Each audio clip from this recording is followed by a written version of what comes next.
I'm delighted to see so many people come to hear me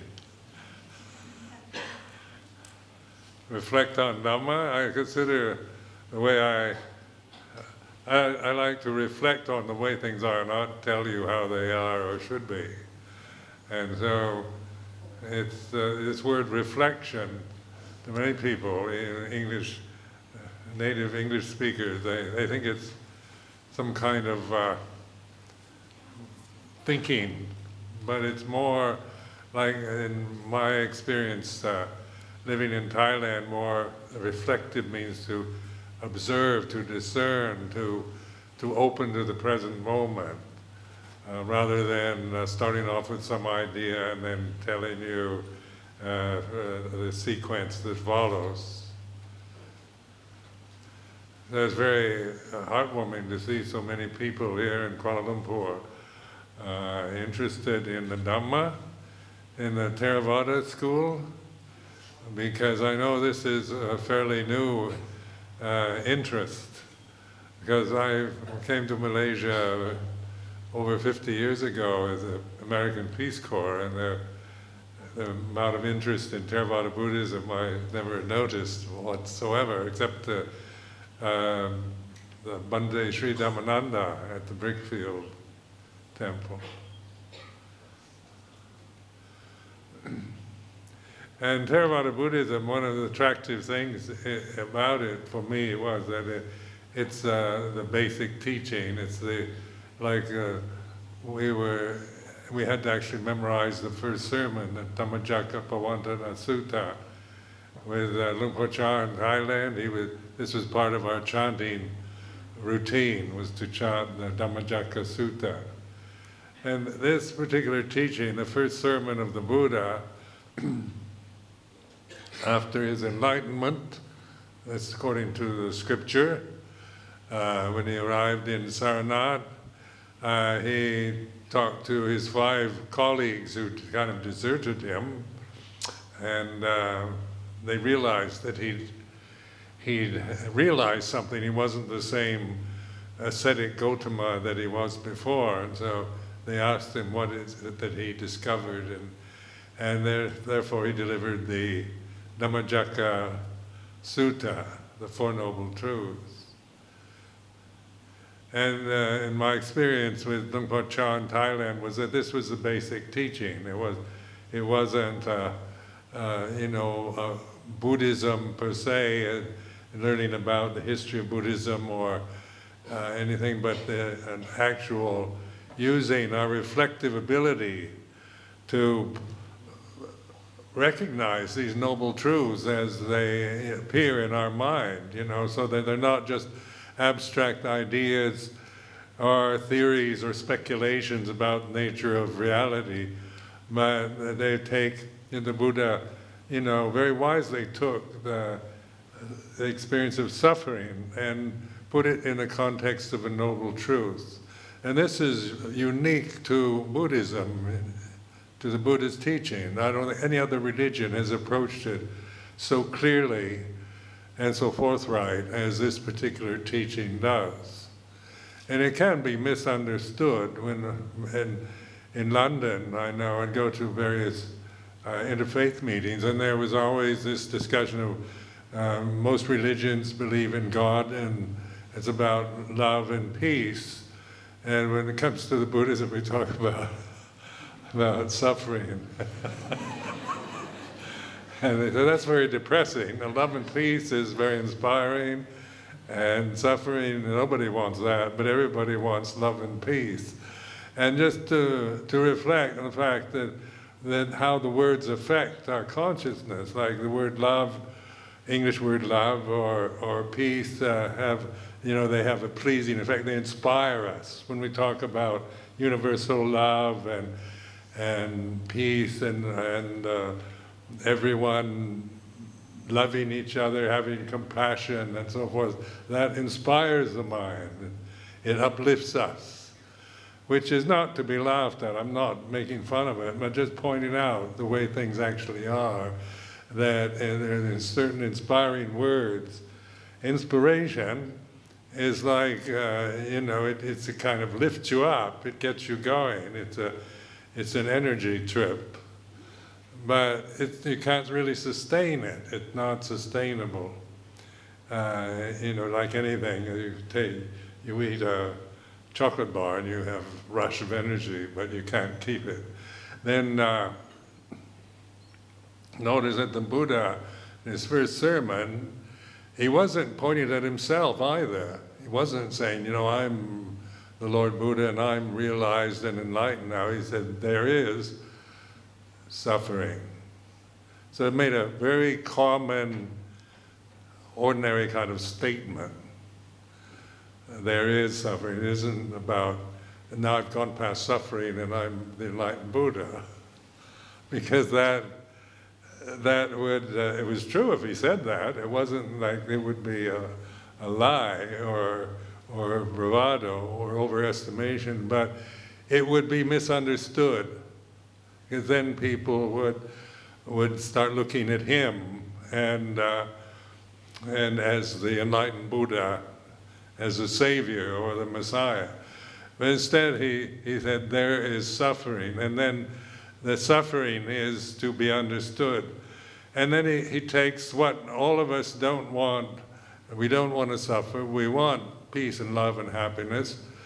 But he puts the suffering experience into giving it the title of the First Noble Truth. This is very interesting. Psychologically, it's brilliant, because it's not saying that suffering's caused from outside, it's the government, it's your mother and father, it's your society. Suffering is to be understood, meaning we're not trying to blame it on anybody or anything, but to understand our own feeling of dissatisfaction, our tendency to worry about the future, anxiety, our fears, our anger, resentments, jealousies, and so forth that are common to all human beings. The human package, the human animal is like this. We're filled with these emotions. We have feeling creatures. We're sensitive forms.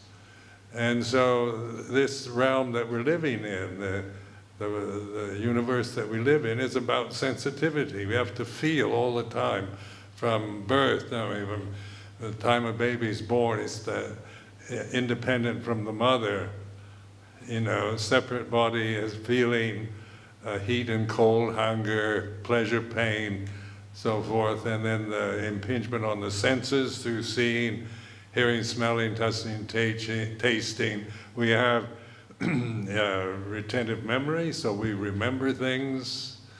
Oftentimes we remember unpleasant things. And so our life can be the experience of suffering.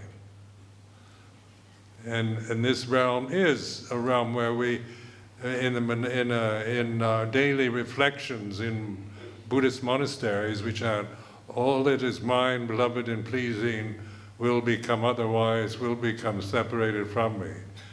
And when I first thought about that, that's really depressing, All that is mine, beloved and pleasing, will become otherwise, will become separated from me. And then you realize that that's actually the way things are. That's true. It's not just, trying to be grim about life, but trying to point out that life for us as human beings, as sensitive forms on planet Earth, is like this. We're dealing with having to live within the boundaries of our own human bodies, and then seeing, and we're not going to just see beautiful sights or hear pleasant sounds, but we have to put up with looking or seeing, experiencing ugly things or cacophonous sounds, noise, and whatnot that we don't like. Because sensitivity implies both pleasure and pain. It's not sensitive to just live in a realm of beauty and beautiful music, angelic chorus, and all that we dream that we call heaven. But planet Earth is like this, and Kuala Lumpur is like this. You know, so whatever way it affects you, it's not always pleasing you, you know. It can be irritating, annoying, and stressful, just like any other city, I assume.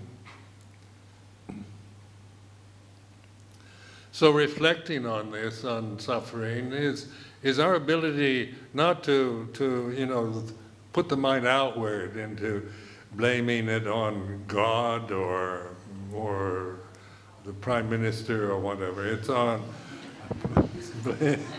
not about seeing it as something caused from outside, but you're looking here, you know, understand something. You have to accept suffering. You can't ever understand suffering if you're always running away from it and trying to find happiness, because it becomes habitual, you know. As soon as you feel dis-ease or discontentment or whatever, then you find something to have pleasure through eating something or distracting yourself with computers and technology and so forth, so that we can distract ourselves from feeling the suffering. We don't reflect on it.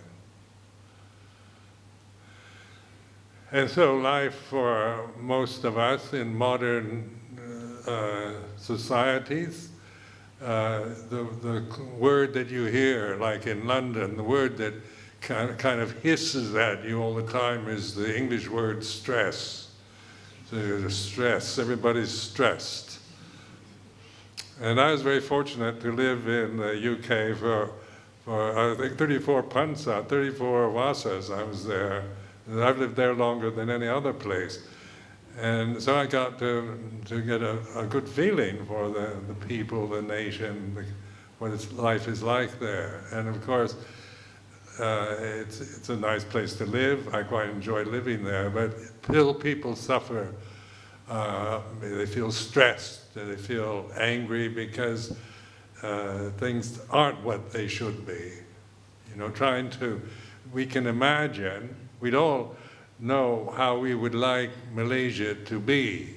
You know, if I asked each one of you to write about what you would like Malaysia to become, you could write out, you know, country, democracy and equality and freedom and all these high-minded ideas of what we would like.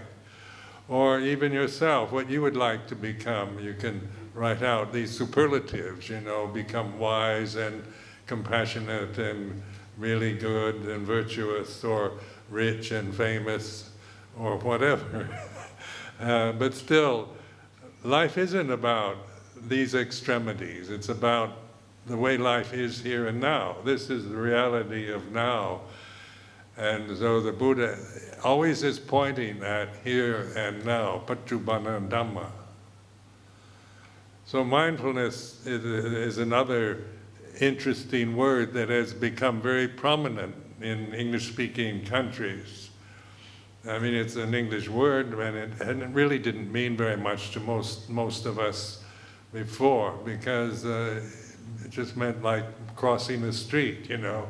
Be mindful so that you aren't going to be hit by a car, something like that. Be mindful when you're climbing a mountain or whatever. And so we use the word as some kind of, you know, warning sign.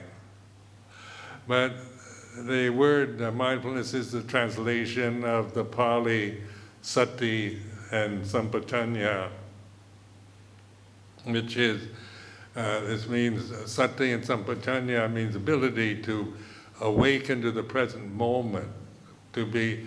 Sampajanya is like an intuitive ability to embrace the present moment in total, where, you know, we can focus on one thing, you know, which is we open to the traffic on the street, and then we're very conscious of that, and that's because of necessity, because life is endangered if we just wander across the street heedlessly. So we know that. But sampajanya may not really be there, you know. It's not like we're really aware that much. We're just aware of what is necessary in the moment. But in Samma Sati, Samma Vayamo, Samma Sati, Samma Samadhi, in the Eightfold Path, this is where the ability we have to open, to embrace the moment in total, so that it's an inclusive ability. It's not exclusive. Like some forms of concentration are exclusive. You focus on one thing and exclude everything else. It's called samatha meditation. So that's a way of training the mind, it's the exercise of training. But it's exclusive and not inclusive, where to develop vipassana, you have to have the inclusive samadhi, which is where the consciousness is open and receptive to the moment in total. So to get a feeling for that, when you think about it, it seems, we can become quite confused. But in reality, it's a simple act of just letting go in the present moment and being aware, receptive, not looking for any particular thing to concentrate on, or either what's going on inside yourself or externally. But our ability just to pay attention, like listening in this broad, receptive way. And this is getting a feeling for sati sampajanya, which is inclusive. Then within that moment, things will come up in consciousness, like maybe emotions or thoughts or whatever. But to see the value of this embracing samadhi rather than the exclusive. Because we've all developed exclusive concentration practice. And modern education demands that you learning to read and even computer skills now demand concentration on the object. You can't be thinking, you can't be caring about what's happening in the office with everybody there when you're trying to develop your computer skills. You've got to focus on one thing. Where in vipassana meditation, it's not focused on one thing, but this receptive, embracing awareness that that wisdom can actually manifest in us. Because wisdom is with every one of us. It's not like anyone has more wisdom than another, or that anyone here is lacking in it. It's just not noticed. And in modern life, wisdom is not a priority, is it? It's about success in the worldly way, achieving, attaining, becoming, getting something, becoming rich, becoming important, famous, and making lots of money and getting everything you want is modern materialistic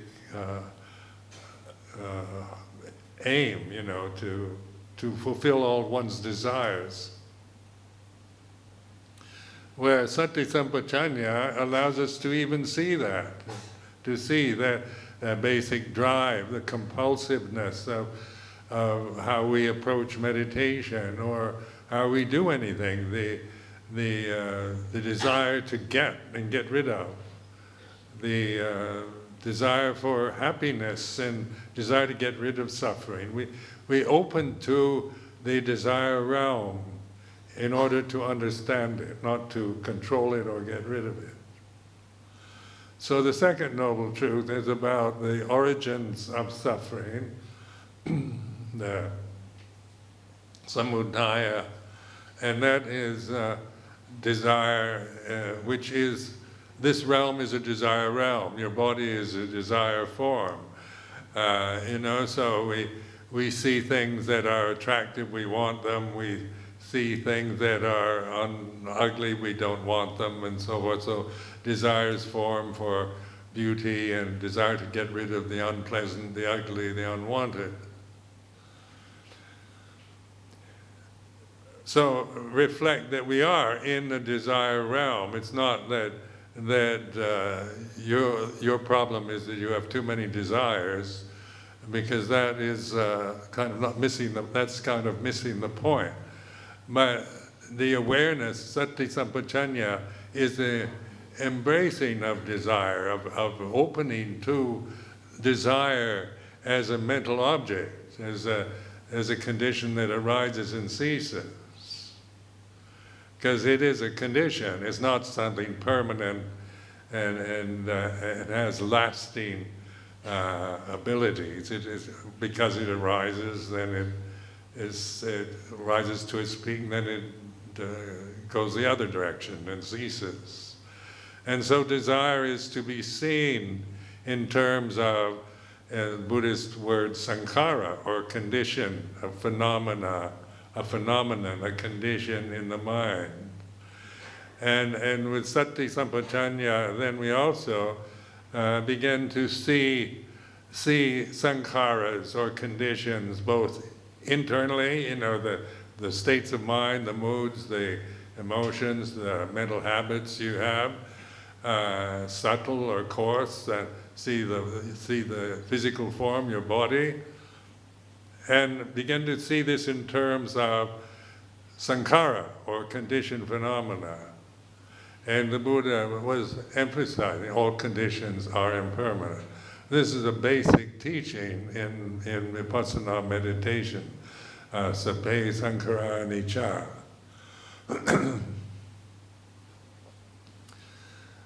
So this doesn't, to many people it doesn't seem very important. So what if everything is impermanent?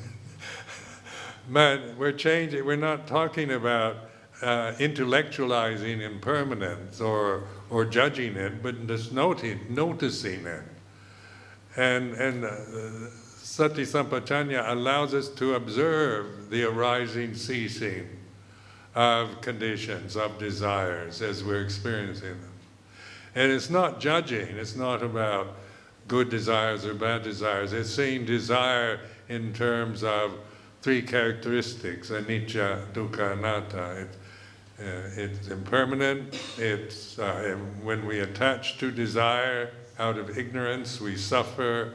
They're unsatisfying, and they're not ours. They're not a self, not a soul. They are what they are in the present. In other words, you're not denying desire as some kind of delusion we create, but we're observing it as it arises and ceases. So this is what panya, or wisdom, implies, is our ability to discern reality from delusion. And this is a discerning ability. It's not a critical faculty. We're not making criticisms about desire or oneself or anything, but we're noticing that desire is like this. Desire can be ambition, it can be to save all humanity from suffering, it can be very altruistic. It isn't desire. The English word desire always has a kind of pejorative taint to it. It's like it's not very nice to say someone has a lot of desires. It's not exactly a compliment. But also, desire can be ambition or altruism to help all sentient beings from suffering and so forth. So it's not about whether it's right or wrong, good or bad, noble or base, but we're interested only in the fact that it's impermanent. And we're changing from a person's caught up with the sankharas, with the identity with our physical body, with our attachment, our identity with what we're feeling and what we think and our views and opinions, to being aware of that attachment and the resultant suffering of attachment to desire. And this is what I call reflection. It's our ability to recognize. It's like this.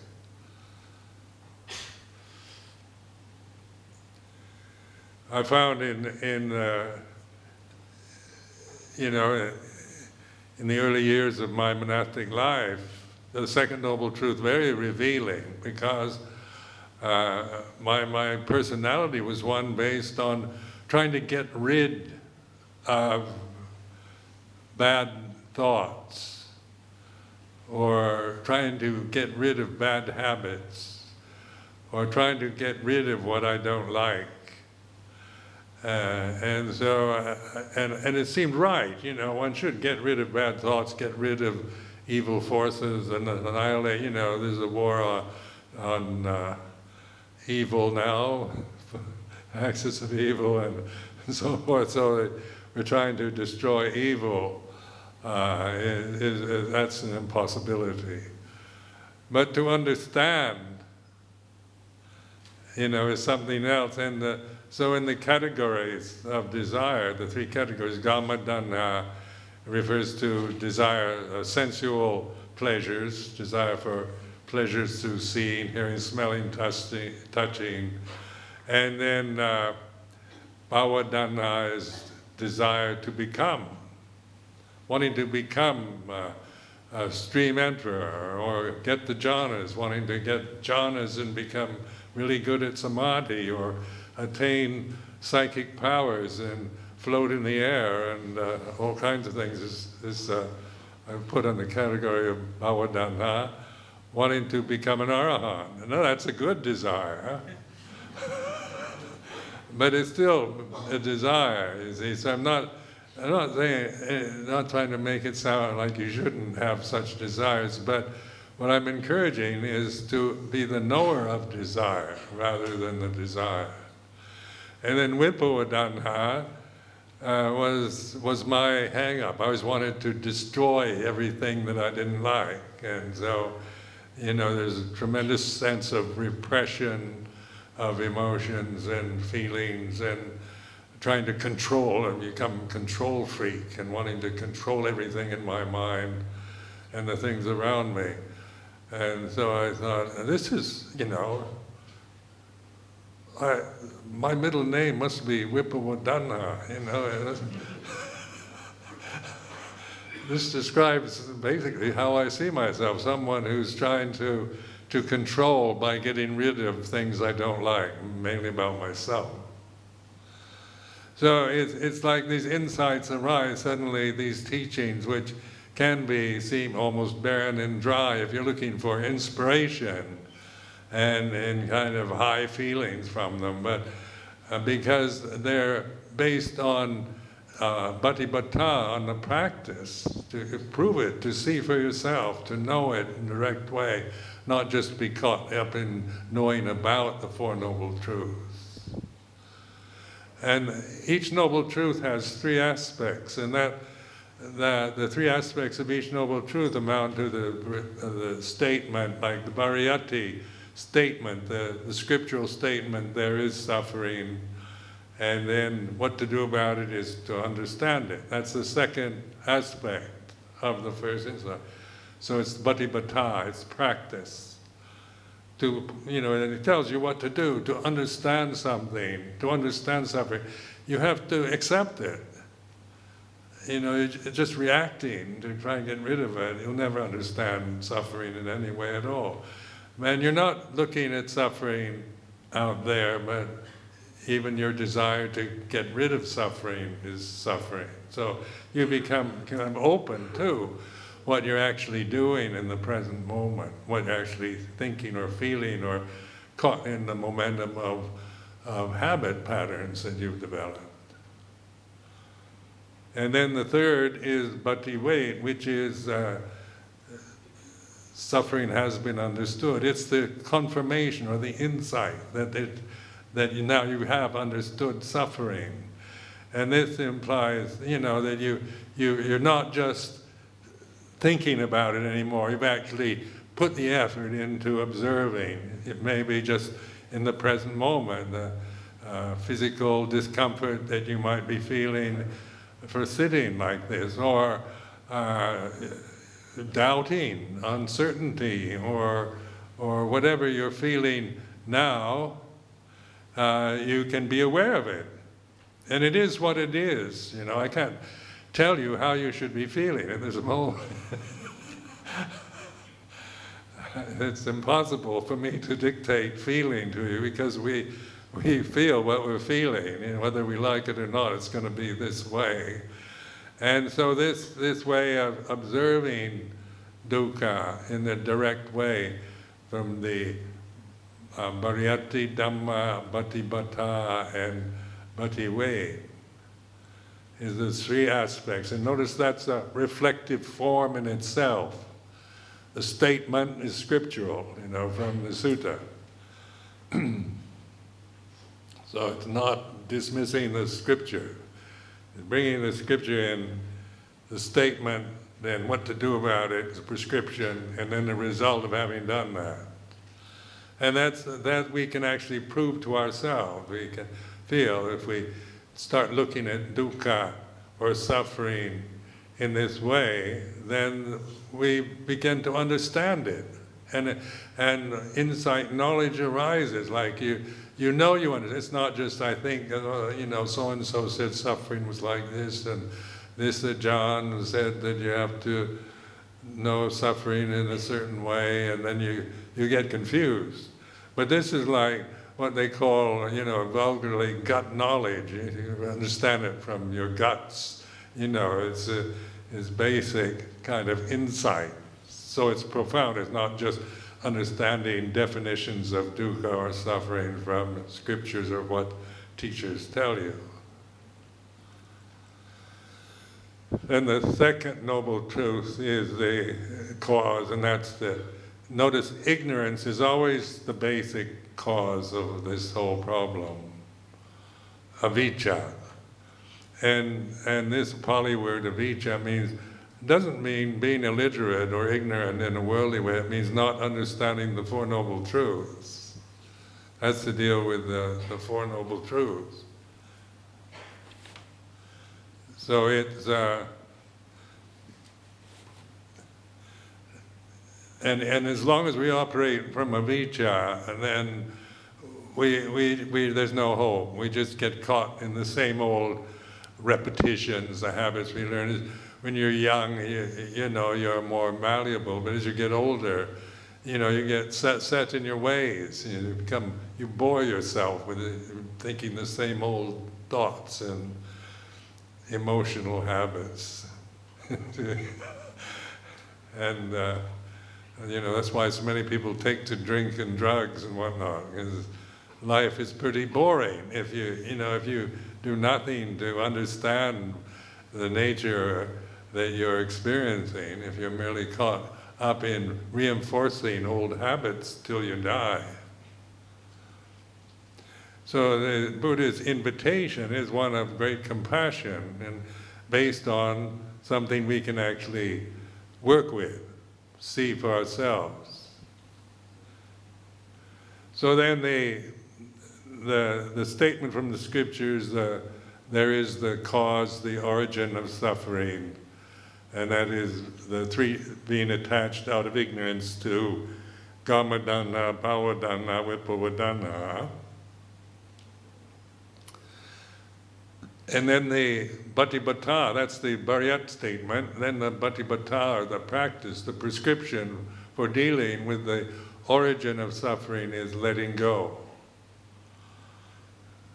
So it's learning to let go, which is not, in many cases, I used to teach letting go a lot, and then I found people were interpreting letting go as kind of annihilating, getting rid of things. So they go, I'm trying to let go of my anger and I can't get rid of it. And that's not what I mean. Letting go is more like, I'm holding this cup and it has water in it. I might need a drink later on. I get thirsty. And then the Buddha says, you're creating tension just by holding the cup for no reason like that. Why don't you let go? And I drop the cup and break it? Or do I just let it go, put it down, and so it can be used later? So letting go is putting down, relaxing, in other words. It's not about annihilating. It's not about trying to destroy desire, but letting go. And so the practice of letting go, learning to, when you're obsessed with your fears or desires of whatever they might be, and you're trying to figure out how can I get rid of them, and then instruct yourself, let go, just let them be what they are. Just leave them alone. And it's a relaxing attitude, one of, relaxing in a mindful way, in which you're letting something that has arisen be what it is. And then through that letting go, you can actually be aware of it. Because if you're attached to it and holding on, and you can't really be aware, because you're just creating a habit pattern, reinforcing old habits. So you're letting it go, and then you'll see that it ceases. Desires, they're like any other condition, like all sankharas, they arise and cease. And then remind yourself that your refuge is in Buddha, Dhamma, Sangha, and this means that you're not taking refuge in your own views or opinions or somebody else's views. You're taking refuge in awareness. Buddha means that really the practical meaning is awakened attention to the present, knowing the way things are. And it's not personal. It's not my Buddha, your Buddha, and all that kind of thing. It's about being awake, paying attention, so that you see things in terms of Dhamma. If we don't do that, then we see everything in terms of whether I like it or don't like it, or whether it's good or bad, or it should or shouldn't be. But when we take refuge in Buddha, Dhamma, Sangha, then we're actually aware of conditioned phenomena as the way things are. And the condition is like this, feeling anger is like this, jealousy is like this, greed is like this, confusion, doubt is like this, and so forth. So we're looking at what we're actually feeling and experiencing from the wisdom perspective rather than from personal identity and judgments, personal judgments about it. So there's letting go, and then the result of letting go, you have the insight, sankhara has been let go of, desire has been relinquished. And so this is all from it's not about externality, but about here and now. So it's always pointing here, you're looking at your citta, your consciousness. You're aware of, the consciousness is the media we're living in, is the way things are. So we're not trying to find consciousness, but we're being conscious with awareness and wisdom. And therefore, we can see things as they actually are. And the Buddha made it incredibly easy for us. When you look at how he constructed his teaching, there are so many sankharas and variations and myriads of shades of red and blue and yellow and good and bad and right and wrong and high and low, heaven and hell. And like all the leaves in the forest, trying to count all the leaves on the trees or whatever, it's impossible to get to know all the sankharas unless you're God. Now God knows all the sankharas individually, but we're not that. So we're human beings bound to earth by our bodies, and we have to deal with the sankharas continuously till death. But our relationship now changes from personifying it all, to seeing it in terms of all conditions are impermanent. Now this makes it very simple, really. In my own experience over the years, this will be my 49th vasa as a bhikkhu. And so, that's most of my life has been, having this opportunity to put this to the test, the teaching of the Lord Buddha. I wasn't all that convinced at first. I had a lot of self-doubt. I thought maybe others can, but I can't. And is Buddhism just some ancient philosophy that is interesting, in a university course, or is there something much more to it? Well, I always felt, when I first encountered Buddhism, I was only 21 years old in the US Navy in Japan. And so I encountered the Zen Buddhism. And the interest arose from just reading some simple extracts translated from Japanese to English about Zen.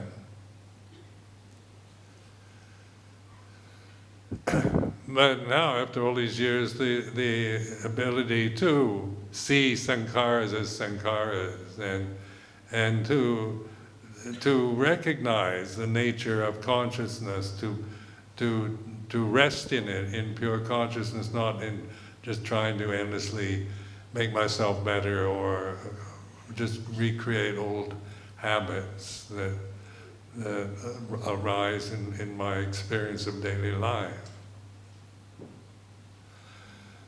So, the Buddha was, the more, after all these years, my respect and gratitude to the Lord Buddha is 100%. Because it's not failed me, and I'm not disappointed in any way with it. In fact, I'm totally impressed, even more so than ever before, because you realize how complicated life has become, modern life. The boundaries, moral boundaries for action and speech are almost, they're tearing everything down, so it's all about individualism and doing your own thing.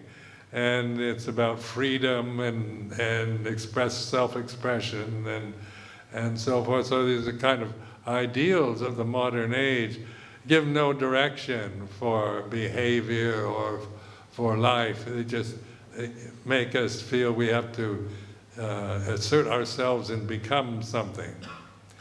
And then, we can complain a lot because the more you demand freedom and rights and privileges and all that, the more you find to criticize. It's endless because the samsara and the sankharas are what they are. They're not going to every sankhara reach an ideal peak of perfection and remain that way. Even the best are in the process of change. But what we can trust in and take refuge in is our awareness of them. And that is no longer a sankhara. A sankhara can't be aware of another sankhara. And so, like your right hand can't be aware of your left hand, but consciousnness can be aware of both at the same moment, It can include the right hand and the left hand.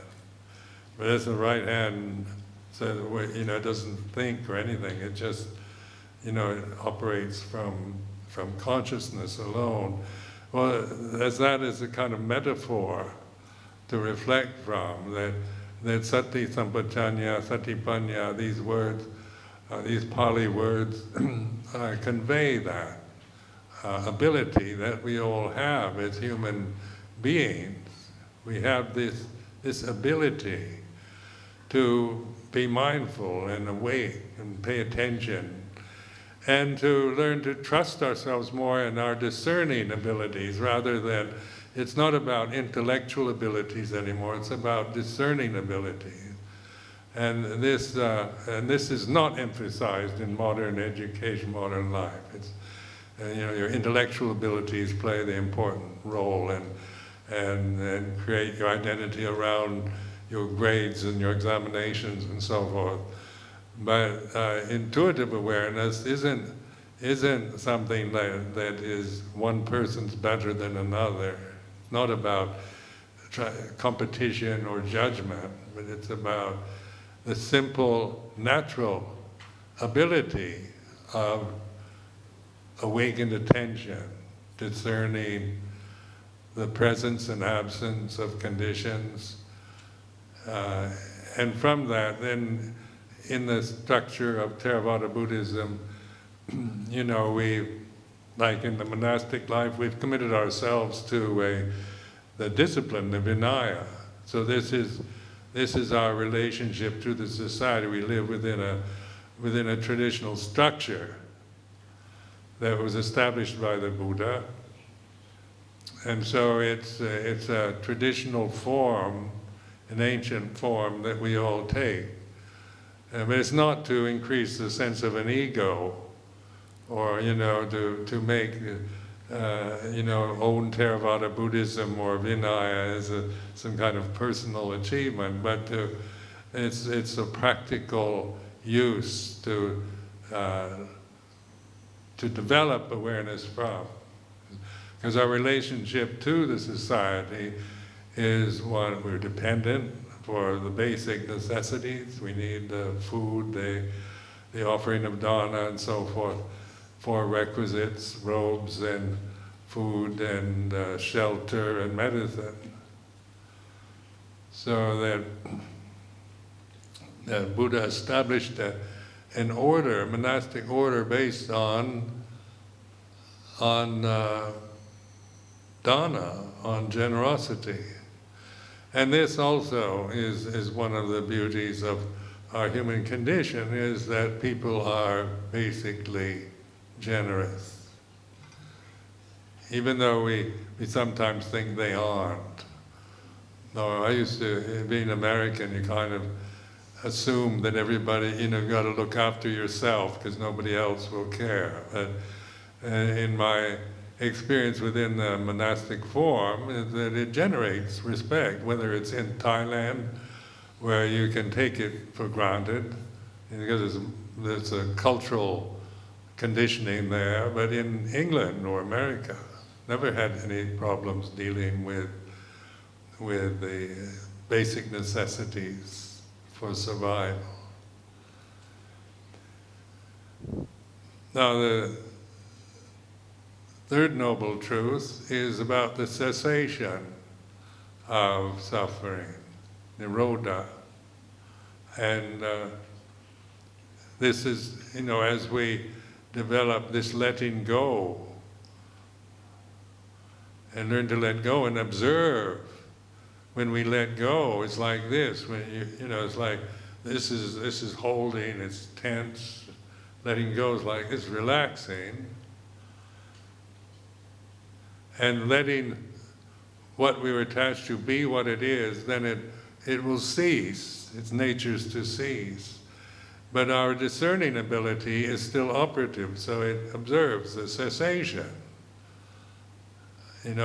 It's going on all the time. Nirodha is going on all the time, but we never notice it.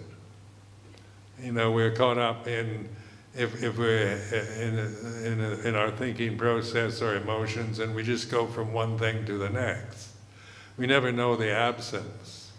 When you're angry, you feel angry, and I'm angry, but when it's gone, you don't really notice it.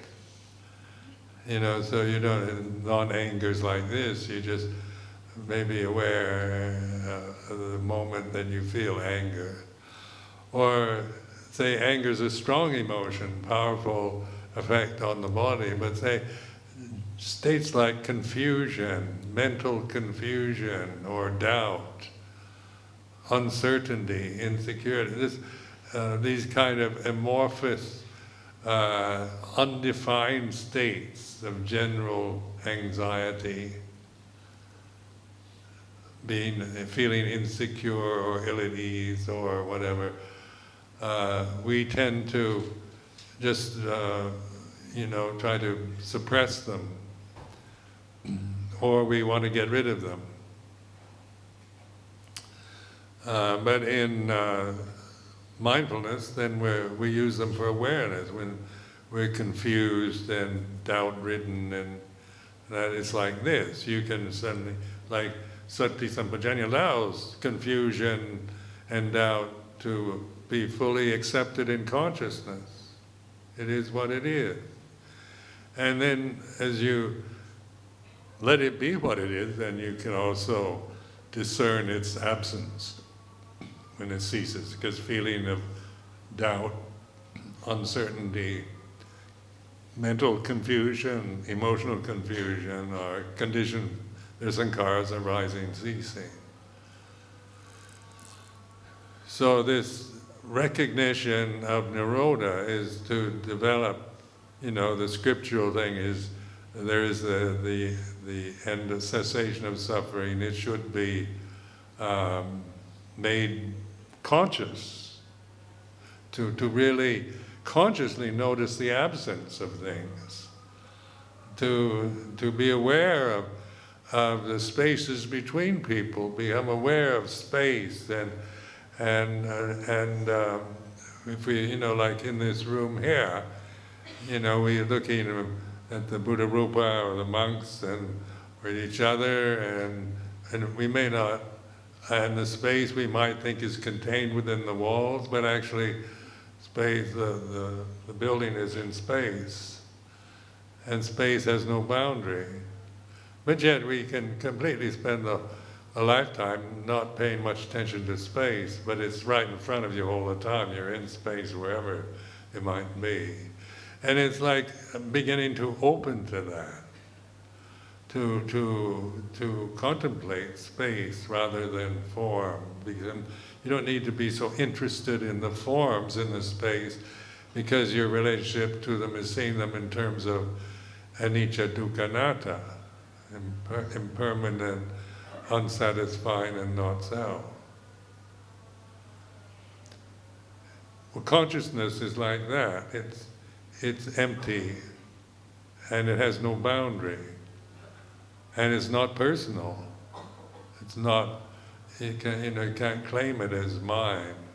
It is like this, and it's recognizable. You can't find it as an object because you are that.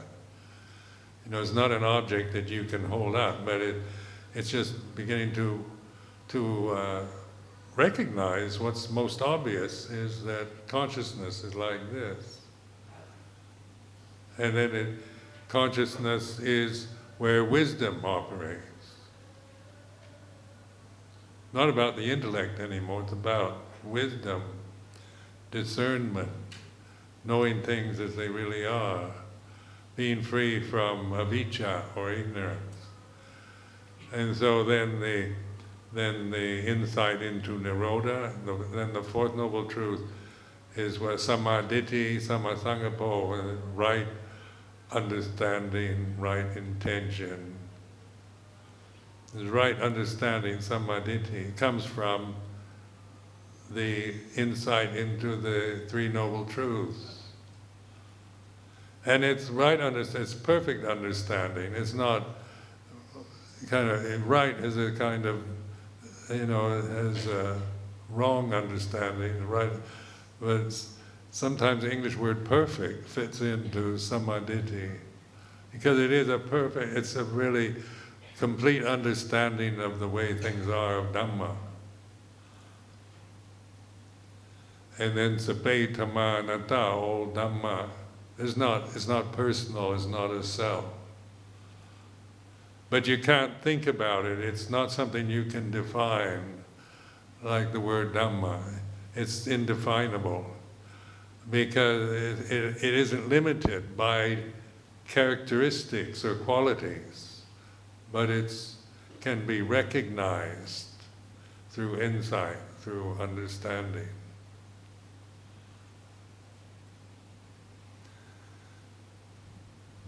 Well, this teaching is then to cultivate this path, this eightfold path, means to be mindful, really, put it in simple terms, to